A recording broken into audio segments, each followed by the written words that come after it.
Dragon Ball Daima finalmente ha llegado a su fin y con esto también llega el fin de una era para Dragon Ball.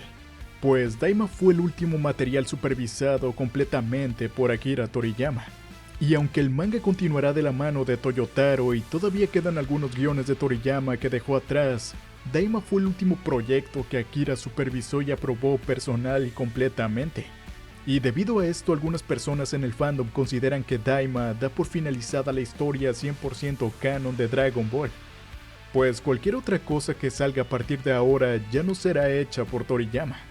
Pero la cosa es que incluso si solo consideramos canon las cosas que hicieron mientras Akira estaba con vida, igual tenemos un problema, pues Dragon Ball Daima de la manera en que terminó crea múltiples contradicciones a los eventos de Super. Oficialmente a lo que podemos ver, Daima es canon. Y según los eventos ocurridos, podrían repercutir en futuras sagas de Super, ya que no todos entran en conflicto. Aún así, durante semanas, conforme la serie iba introduciendo elementos que sí que entraban en conflicto con los eventos de Super, el fandom teorizó varias maneras en las que ambas podrían encajar entre sí. Desde análisis elaborados hasta excusas simples como que les iban a borrar la memoria a los personajes o algo por el estilo. Sin embargo, con el capítulo final todo esto está descartado, pues se confirmó que tanto Goku como Vegeta aún tienen sus nuevas transformaciones. Y de hecho se dio a entender que Goku consiguió el Super Saiyajin 4 debido a entrenamiento y Neva únicamente le dio el último empujón que necesitaba para alcanzar la transformación. Por lo que no se entiende por qué no las utilizaron dentro de Dragon Ball Super y contra Bills. La respuesta sencilla, simple y real es que cuando Super salió obviamente nada de esto se tenía preparado. Pero hablando en términos de las series cuando intentan coexistir, tampoco se entiende el por qué Kibito y Shin están fusionados al inicio de Super si aquí están separados. Esto sería en cuanto a si quieren conectar Dragon Ball Daima con Super. Y de que existe la posibilidad de conectar aún, sí que la hay. Hay que decir que dado que no vimos a los personajes regresar a la Tierra, aún hay espacio para contar la historia y que se llenen estos huecos. Sin embargo, dado a cómo terminó, pareciera que el canon quedó destrozado, y no se sabe si Dragon Ball Super será retconeado o si Daima es una realidad alternativa, si es que nunca fue canon, o si simplemente es un hueco que no se consideró al crear Dragon Ball Daima. Y ya que hay tanta polémica sobre lo que es canon y lo que no, hoy te traemos un video explicando a detalle las cosas que son 100% canon y cuáles deberías tomarte menos en serio. Y es que hay partes de la obra que muchos consideran como inamovibles, pero lo cierto es que estas en realidad son propensas a sufrir retcons o incluso ser eliminadas por completo.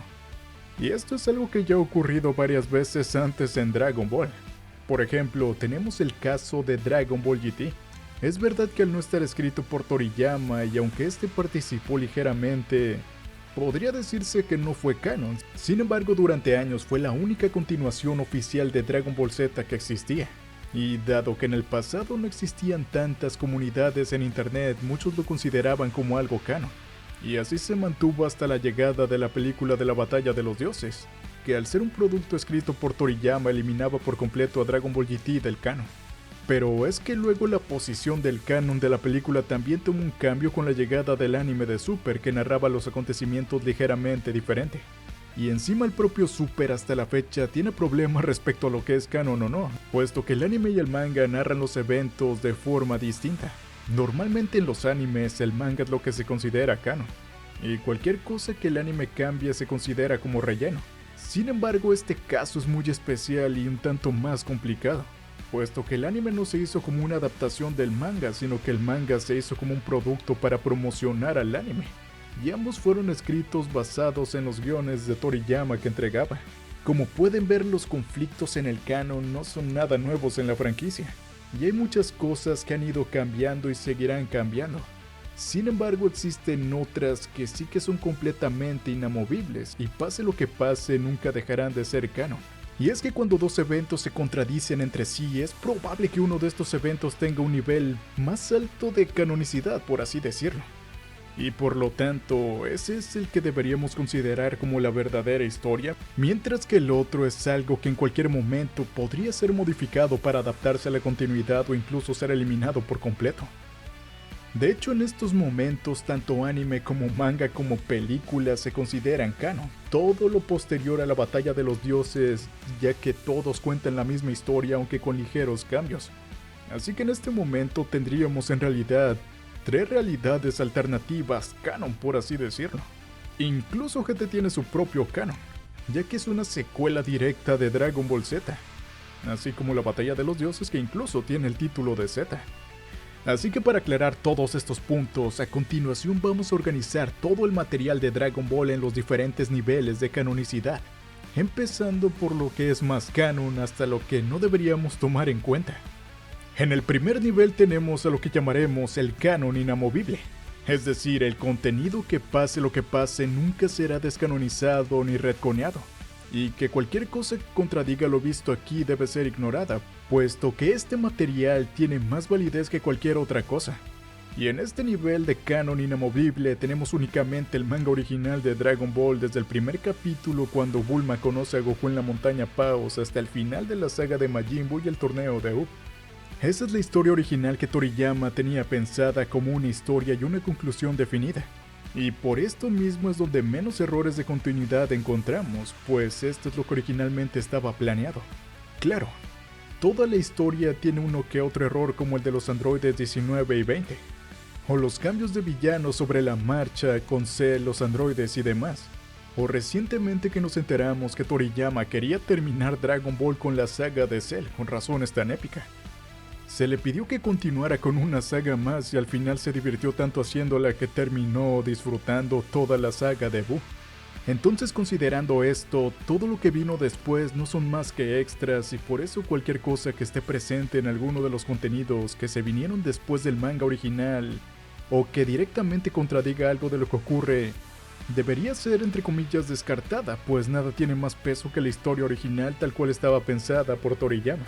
A partir de aquí llegamos al siguiente nivel, el cual llamaremos el Canon DLC.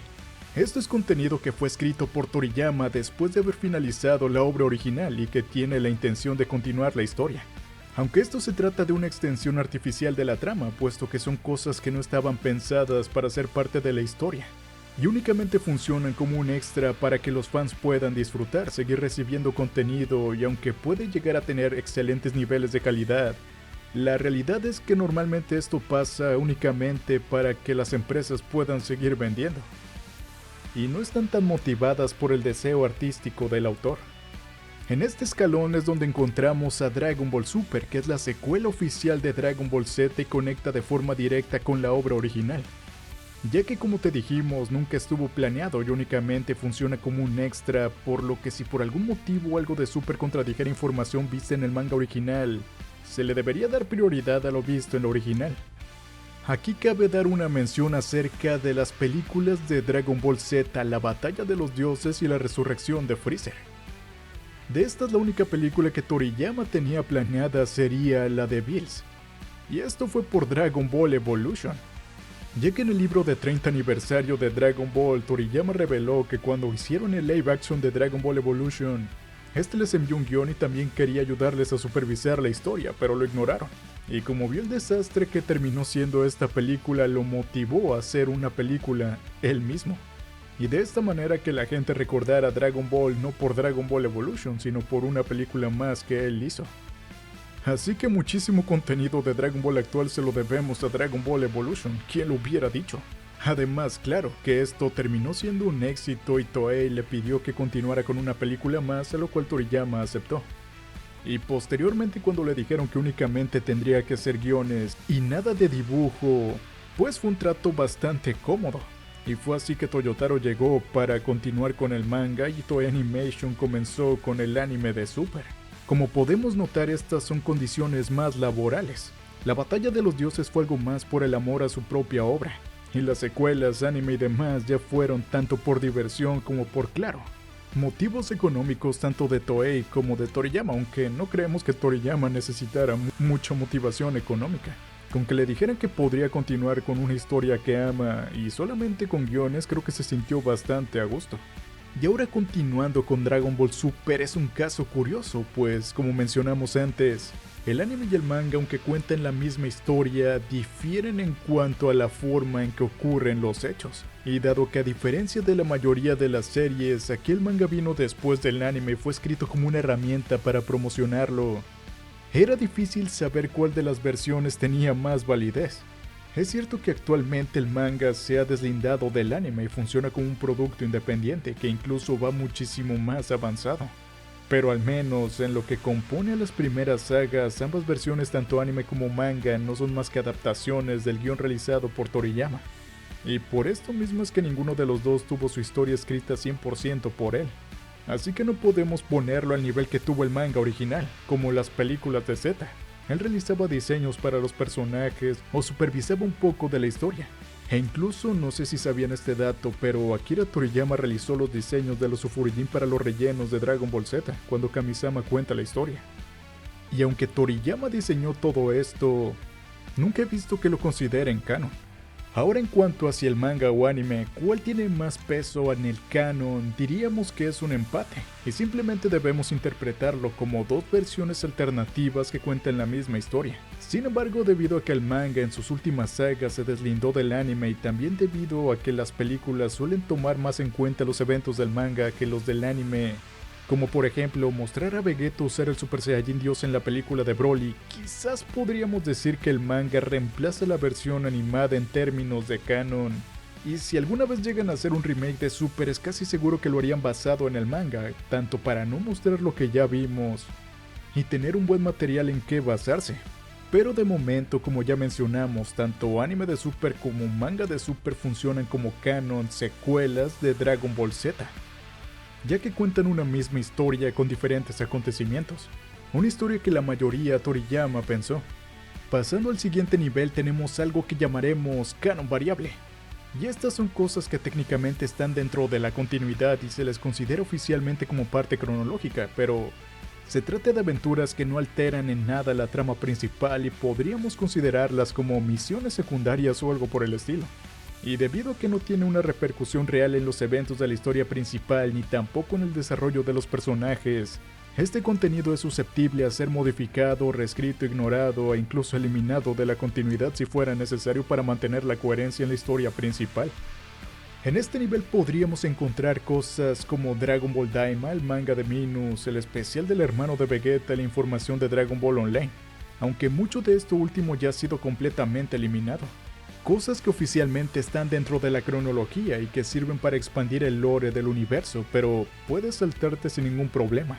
Pero no te saltes Daima, es hermoso, ya que realmente no hay un gran impacto en la trama general. Como dijimos, son algo como misiones secundarias.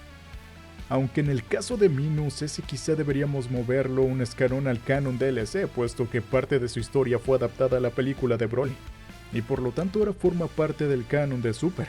En este escalón también podríamos considerar a los spin-off como el manga de Jaco el Patrullero Galáctico, que si bien ocurre dentro del mismo universo de Dragon Ball, y el personaje ha tenido un par de apariciones en Super, su historia es completamente independiente a los sucesos de Dragon Ball. Y por supuesto que crea dos personajes que deberían tener un gran impacto en el manga original si es que hubieran estado planeados, la hermana de Bulma y Jaco. En cuanto a la hermana de Bulma no hay prácticamente ningún impacto.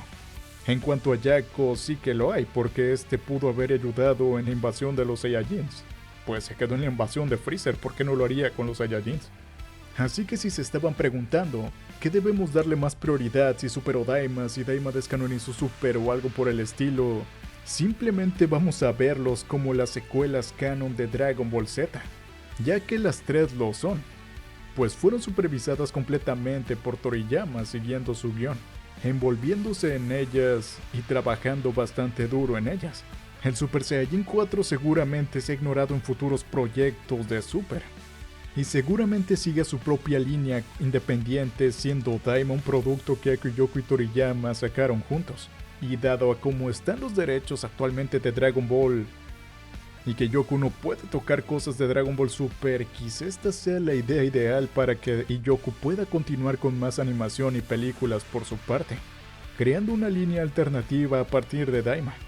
Si en algún momento Yoku llega a un buen acuerdo con Shueisha o algo por el estilo, podríamos llegar a ver al Super Saiyajin 4 apareciendo en Dragon Ball Super de una manera diferente, pues los personajes ahí no tienen dicha transformación.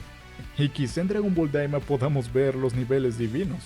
De hecho sí que pueden aparecer y hacer su propia versión de Super, porque todo lo que apareció en animación primero, Akio Yoku puede utilizarlo fácilmente. Por eso es que aparecieron los Kaioshin de otros universos dentro de Dragon Ball Daima. Son personajes que fueron creados por Akira Toriyama y Toyotaro para el anime de Dragon Ball Super. Y estos simplemente fueron adaptados en la historia del manga. Todo esto es muy complicado, pero no tiene nada de malo tener varias líneas alternativas canon de Dragon Ball. Hay mucho más material para disfrutar de esta manera. Y bueno, estos serían los 3 niveles canon y lo que está más abajo ya no podemos considerarlo canon, pero tal como lo hemos visto múltiples veces en la historia de la franquicia existen más cosas que aparecen, las cuales al principio no eran canónicas y pueden llegar a ser reescritas para introducirlas a la continuidad oficial y volverse parte del canon. Como le ha pasado claro a Broly y más recientemente al Super Saiyajin 4. Y en este apartado de las cosas que tienen probabilidad mínima de hacerse canon son las historias oficiales no canon, las cuales engloban cosas como películas de Toei, elementos de relleno de Dragon Ball, algunos datos oficiales soltados en entrevistas y claro, lo más conocido de todo Dragon Ball GT. Incluso podríamos hablar de ideas de Dragon Ball Heroes y Xenoverse, quién sabe. Estas producciones suelen contar historias concisas, pero que nunca estuvieron planeadas para formar parte de la continuidad oficial, y suele ser imposible que encajen dentro de la historia, y por lo mismo son considerados rellenos de anime o simplemente capítulos especiales o sagas, las cuales casi nadie recuerda a veces, como la de Garlic Jr. ¿A quién rayos le gusta Garlic Jr.? Aunque algunos casos puntuales pueden llegar a dar un salto al canon como ha ocurrido recientemente con el personaje Olivo y otros peleadores de por ahí. Así que en resumen, la cosa quedaría así. Primero está el canon inamovible que es el manga original desde el primer capítulo hasta el final de Dragon Ball Saga de Buu. Después está el canon DLC que es parte de la continuidad pero solo funciona como un extra y allí está Super. Luego viene el canon variable, que son historias extra que sirven para expandir el lore del universo como Daima y Minus. Después están las historias oficiales no canon con sus rellenos, anime y fanfics. Sí, y luego sigo yo. No, tú no. Sigue Dragon Ball Kakumei, las aventuras de Kui Black, las parodias H, y luego estás tú, Dragon Ball AF. Es broma. Y bueno, ahora ya lo sabes, esta es una explicación acerca de qué tan complejo es el canon actualmente en cuanto a Dragon Ball. Pero con lo que debes quedarte de este video es que si bien aunque a todos nos guste una historia sin huecos argumentales ni contradicciones, la realidad es que para muchas cosas de las que son declaradas como canónicas hay que tomarlas con pinzas. Porque a final de cuentas todo lo que se haga después de que una obra sea finalizada, la mayoría de las veces simplemente es para poder seguir exprimiendo la franquicia y podrían ser modificadas en cualquier momento. Y por ese motivo lo único que siempre deberías considerar 100% canon es la historia original que se manejó en el manga original. Primer capítulo de Goku y Bulma hasta el final de la saga de Buu. Todo lo demás considéralo como un extra para poder seguir disfrutando de los personajes. Y no te rompas demasiado la cabeza intentando encajarlo en la historia principal, solo disfruta. Y bueno, eso sería todo por ahora. Si te gustó el video recuerda dejar tu like y comentario, así como suscribirte y activar la campanita para no perderte ninguna de las novedades del canal. Y nada, un abrazo con cariño canónico y hasta la siguiente. Los quiero, chao.